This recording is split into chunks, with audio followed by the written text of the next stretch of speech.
नमस्कार दोस्तों। अदानी ग्रुप और US based research company Hindenburg का ये जो कहानी चल रहा है, ये तो अभी सभी को पता है।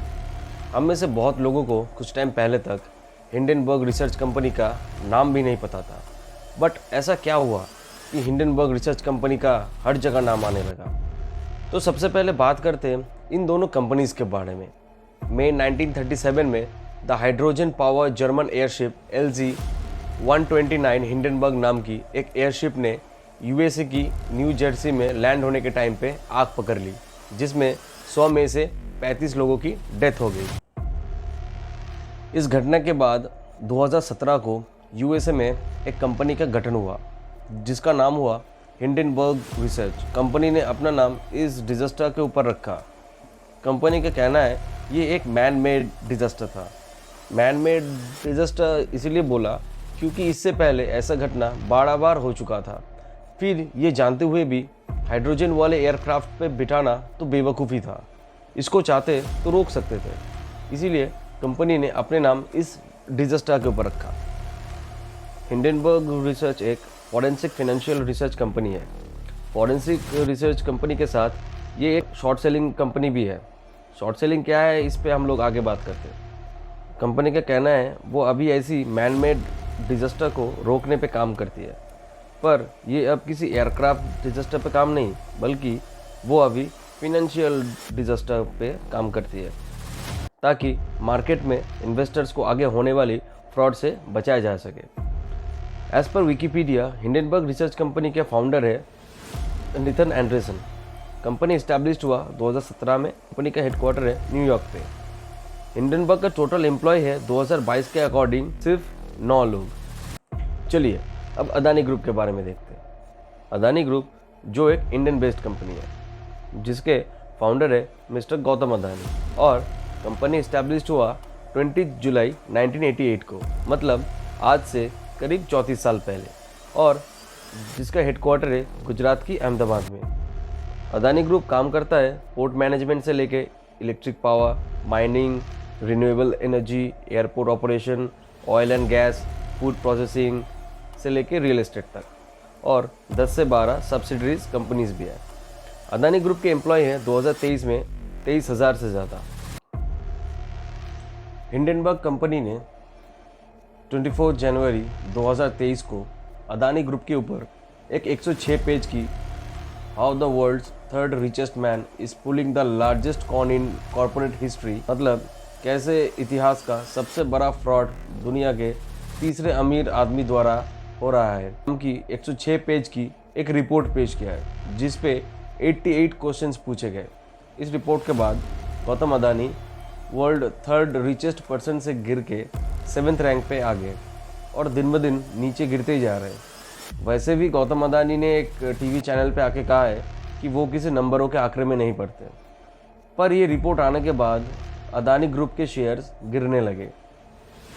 $65 बिलियन का नुकसान हुआ उनको। इंडियन स्टॉक मार्केट में जो है वो 4.2 लाख करोड़ गिरा है। सेंसेक्स 850 पॉइंट नीचे चला गया, और निफ्टी 17,650 से भी नीचे चला गया है। अदानी ग्रुप के शेयर्स का दाम इतना गिरने लगे कि उन पर लोअर सर्किट लगाना पड़ा। लोअर सर्किट का मतलब है कि प्राइस इतना गिरने लगे, अगर आप चाहो तो भी अपने शेयर्स को बेच के निकल नहीं सकते। ये घटना भी तभी हुआ कि जब 27 जनवरी 2023 को अदानी ने अपने 20,000 करोड़ का अपना एफपीओ लेकर आ रहा था। एफपीओ का मतलब follow on public offering.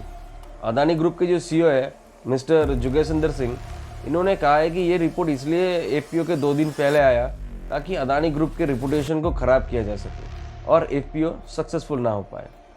Hindenburg ने अदानी ग्रुप और उनके फैमिली के फिनेंशियल और कंपनीज का अकाउंट के ऊपर 2 साल इन्वेस्टिगेशन किया, जिसके ऊपर ये 106 पेज की रिपोर्ट आई, जिसमें 88 क्वेश्चंस थे। तो चलिए दोस्तों, अब देखते हैं कि हिंडनबर्ग ने अदानी ग्रुप के ऊपर कौन से एलिगेशंस लगाए। नंबर 1, स्टॉक्स की मैनिपुलेशन करना और स्टॉक्स को ओवर वैल्यूड करना। हिंडनबर्ग का कहना है कि अदानी ग्रुप ने 218 बिलियन US$ का मैनिपुलेशन किया है। अदानी ग्रुप के साथ कंपनी ने 3 साल में 819% का ग्रो किया है और इनका कहना है कि ये कंपनीज हेवी डेब्ट और लिक्विडिटी प्रेशर में सफ़र कर रहा है और अदानी अनसस्टेनेबल डेब्ट में डूबा है। इन कंपनीज का स्टॉक प्राइस 80% ओवर वैल्यूड है। नंबर 2, प्रोमोटर की एक्सेस कंट्रोल होना शेयर्स के ऊपर। हिंडनबर्ग का कहना है कि कंपनीज में प्रोमोटर होल्डिंग्स काफ़ी ज़्यादा है।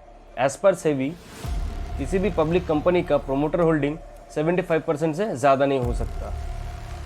इनका कहना है अदानी गैस का प्रोमोटर होल्डिंग है 74.80%, अदानी एंटरप्राइज में है 72.64%, अदानी ग्रीन एनर्जी में है 60.75% और इनका कहना है कि बाकी बची पब्लिक शेयर होल्डिंग पे भी अदानी ग्रुप के द्वारा शेल कंपनीज ने एक्वायर कर रखा है। नंबर 3, हिंडनबर्ग का कहना है कि अदानी ग्रुप की 7 में से 5 लिस्टेड कंपनीज की करंट रेशियो 1 से कम है और इनमें से कुछ कंपनीज का करंट रेशियो तो नेगेटिव फ्री कैश फ्लो है। इसका मतलब है कि इन कंपनीज के पास अपने कंपनी को सपोर्ट करने के लिए इनफ कैश और प्रॉफिट नहीं है। नंबर 4, अदानी ग्रुप बाहर टैक्स हेवन जैसे कंट्रीज लाइक यूएई, मॉरिशस से अपने ही कंपनी में इन्वेस्ट करवाता है ताकि टैक्स बचाया जा सके और साथ में स्टॉक मैनिपुलेशन और वॉश ट्रेडिंग में स्टॉक मैनिपुलेटर केतन पारेख का भी शामिल होने की बात आई है।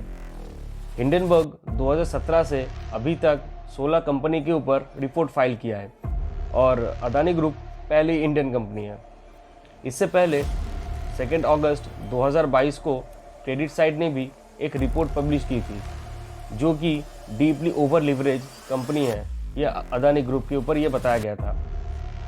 इससे पहले हिंडनबर्ग ने अमेरिका की एक famous electric vehicle company Nikola के ऊपर इन्वेस्टिगेशन किया था।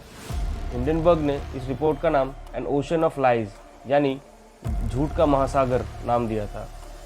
ऐसा नहीं कि जिसके ऊपर ये रिपोर्ट फाइल करते उसका बस शेयर गिरता है, बल्कि उस कंपनी के ऊपर तो केस भी शुरू हो जाते हैं, जो कि हमें पहले Nikola, WINS finance, HF food, blockchain, China metal reports पे भी दिखा। और हिंडनबर्ग ने अपने रिपोर्ट्स में जितना कहा है कंपनीज के शेयर के दाम लगभग उतना ही गिरा है। अदानी ग्रुप के ऊपर तो इन्होंने कहा है कि इनका शेयर 85% तक गिरेगा। शायद इसीलिए दुनिया भर में बड़े से बड़े कंपनी अपने गवर्नमेंट से ज़्यादा हिंडनबर्ग रिसर्च की रिपोर्ट से डरता है। 2020 को अदानी इंटरप्राइज के एक शेयर का दाम था 130 रुपये और नवंबर 2022 को अदानी एंटरप्राइज का एक शेयर का दाम 4000 से भी ऊपर चला गया। देखिए, इतने कम टाइम पे एक शेयर का दाम इतना ऊपर जाना तो नॉर्मल बात है नहीं। तो अदानी की कंपनियों ने ऐसा क्या कर दिया कि उसके शेयर का दाम इतना ऊपर चला गया, वो भी रिसेशन, वॉर और कोरोना के टाइम पे।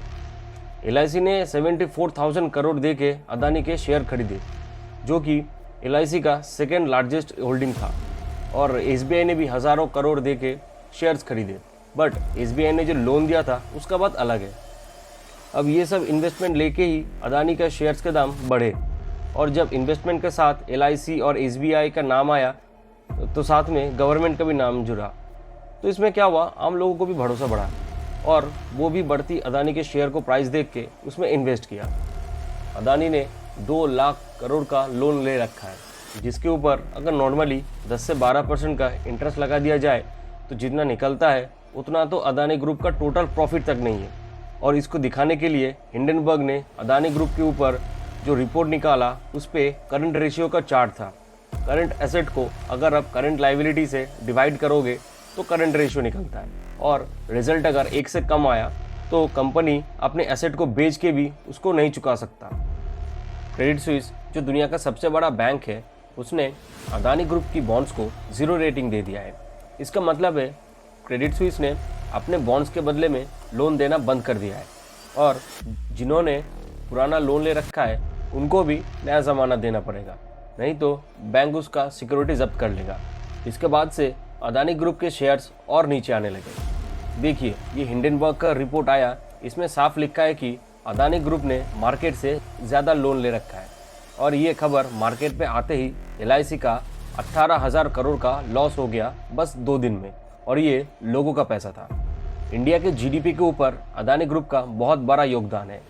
ये जो LIC का, SBI का पैसा अदानी ग्रुप में इन्वेस्ट हुआ, ये लोगों का पैसा है। और अगर अदानी ग्रुप गिरा तो ये LIC, SBI के ऊपर भी असर पड़ेगा, साथ में लोगों के ऊपर भी और इंडिया के जीडीपी के ऊपर भी। हिंडनबर्ग ने अदानी ग्रुप के ऊपर जो रिपोर्ट पेश किया था, उसके अगेंस्ट में अदानी ग्रुप ने भी 413 पेजेस की एक रिपोर्ट पेश किया है, जिस पे अदानी ग्रुप का कहना है कि 88 में से 65 क्वेश्चन का आंसर हम तो पहले ही पब्लिकली दे चुके हैं। और साथ में ये भी कहा है कि ये जो बाहर से जो शेयर्स खरीदते उस पर उनका कोई हाथ नहीं होता और उनको पता भी नहीं चलता कि कौन उनके शेयर्स खरीद रहे हैं। ये सिर्फ अदानी के ऊपर नहीं, ये बाकी के सभी लिस्टेड पब्लिक कंपनीज के साथ है। उन्होंने ये भी कहा है शेयर्स को गिरवी रख के लोन लेना कोई अलग बात नहीं है, पूरे दुनिया में ये सिस्टम चलता है। और साथ में ये भी कहा है कि ये हिंडनबर्ग के ऊपर केस भी कर सकते हैं। और इसके रिप्लाई में हिंडनबर्ग ने कहा है कि आप चाहो तो केस कर सकते हो, इससे हमें आपको एक्सपोज करना और आसान हो जाएगा। हिंडनबर्ग की इस रिपोर्ट में कहा गया है कि मॉरिशस में काफ़ी सारी सेल कंपनी खोली जिसका कोई कॉरपोरेट रिकॉर्ड तक नहीं है, और ये सभी कंपनी सिर्फ अदानी ग्रुप की कंपनीज में ही इन्वेस्ट करता है। और ऐसे ही अदानी ग्रुप के शेयर्स के दाम आर्टिफिशियली बढ़ाया गया। नॉर्मली हम लोग स्टॉक में पैसे लगाते इसलिए कि स्टॉक प्राइस ऊपर जाएगा तो हमें प्रॉफिट होगा, और शॉर्ट सेलिंग में पैसे हम तभी कमाते हैं जब आप स्टॉक में पैसे लगाते हो इसलिए कि कोई कंपनी का स्टॉक प्राइस नीचे जाएगा। और ये हम तभी करते जब हमें पता है कि किसी कंपनी में फिनेंशियली प्रॉब्लम है या ओवर डेब्ट है। हाँ, ऐसे भी पैसे कमाया जाता है, लेकिन हाँ, नॉर्मल इन्वेस्टमेंट से काफ़ी ज़्यादा रिस्की है शॉर्ट सेल करना। और निकोला कंपनी के ऊपर इन्होंने ऑलमोस्ट 43% शॉर्ट सेल कर रखा था। हिंडनबर्ग का कहना है हम पहले किसी कंपनी को एक्सपोज करते हैं, फिर उस पर शॉर्ट सेल करते हैं। हम लोग दावा करते हैं कि कंपनी का शेयर प्राइस नीचे जाएगा और इससे हम पैसे कमाते हैं। जी हाँ, और USA में ये चीज़ लीगल भी है। ये रिपोर्ट आने से पहले अदानी ग्रुप का नेट वर्थ $120 बिलियन था, जिसमें $100 बिलियन तो बस इन्होंने 3 साल में कमाया। एक ब्लूमबर्ग रिपोर्ट के अकॉर्डिंग हिंडनबर्ग ने जो 30 कंपनीज के ऊपर रिसर्च किया है, रिपोर्ट आने के अगले ही दिन उसके ऑलमोस्ट शेयर प्राइस 15% डाउन हो चुका है और एवरेज 26% डाउन हो चुका है 6 महीनों में। कुछ लोग तो ऐसा भी बोल रहा है कि हिंडनबर्ग ने ऐसा इसलिए किया क्योंकि USA और बाकी यूरोपियन कंट्री से ज़्यादा इंडियन मार्केट ग्रो कर रहा है, और ये इंडियन मार्केट को गिराने के लिए किया गया है क्योंकि इंडिया ने यूक्रेन और रशिया वॉर में रशिया का साइड लिया है। पर एक्चुअल बात तो ये है कि इंडिया ने किसी का साइड नहीं लिया, पर वेस्टर्न कंट्रीज़ को इसलिए लग रहा है क्योंकि इंडिया ने रशिया से बहुत ज़्यादा ऑयल खरीदा है, वो भी नॉन डॉलर बेस्ड ट्रांजैक्शन में। मतलब इंडिया ने डॉलर के बदले रुपी में ऑयल परचेस कर रहा था रशिया से, और इंडिया ने वेस्टर्न नैरेटिव को भी फॉलो नहीं किया। अब आप लोगों को क्या लगता है नीचे कमेंट बॉक्स में ज़रूर बताइएगा। उम्मीद करता हूँ कि वीडियो आप लोगों को इन्फॉर्मेटिव लगा। अगर लगा है तो वीडियो को लाइक कीजिएगा, शेयर कीजिएगा।